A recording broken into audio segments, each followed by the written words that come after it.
कसबा पावडा इथल्या doctor DY. Patil पॉलिटेक्निकच्या वतीनं पॉलिटेक्निकच्या अंतिम वर्षातील विद्यार्थ्यांसाठी आज जागतिक युवक दिनाचं औचित्य साधून उद्योजकता विकास मार्गदर्शन शिबिराचं आयोजन करण्यात आलं होतं.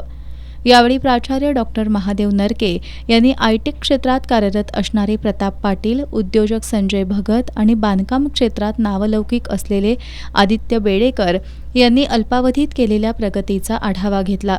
नोकरीसाठी शिक्षण न घेता उद्योजक बनण्याच्या हेतूनं शिक्षण घेऊन यशस्वी उद्योजक कसं व्हावं यासाठी मार्गदर्शन करण्यासाठी या शिबिराचं आयोजन करण्यात आल्याचं प्राचार्य डॉक्टर नरके यांनी सांगितलं.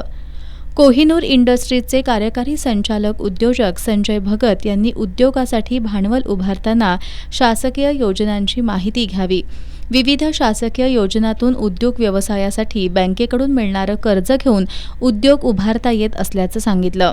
विद्यार्थ्यांनी नेहमी आत्मपरीक्षण, आत्मविश्वास याच्या जोरावर योग्य वेळी योग्य नियोजन केलं तर निश्चित यशस्वी उद्योजक निर्माण होऊ शकतात, असं भगत यांनी सांगितलं.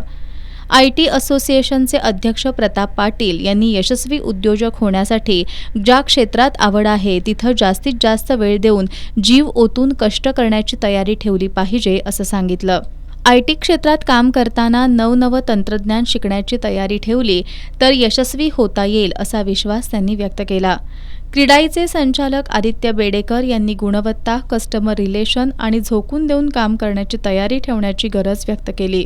ध्येय निश्चित पाहिजे आणि त्या दृष्टीनं कार्यरत राहणं यशासाठी गरजेचं असल्याचंही त्यांनी सांगितलं. यावेळी विद्यार्थ्यांनी उद्योग व्यवसाय उभारताना येणाऱ्या अडचणी, उद्योग कसा निवडावा, त्यासाठी भांडवल कसं उभारावं, बिझनेसमधील अपयश कसं पचवावं, उद्योजक होण्यासाठी कोणते गुण असावे लागतात याबद्दल प्रश्न विचारले. यावेळी उपप्राचार्य नितीन माळी, विभाग प्रमुख डॉक्टर पी.के. शिंदे, अक्षय करपे, रजिस्ट्रार महेश रेनके, प्राध्यापक अजय बंगडे यांच्यासह प्राध्यापक आणि विद्यार्थी उपस्थित होते.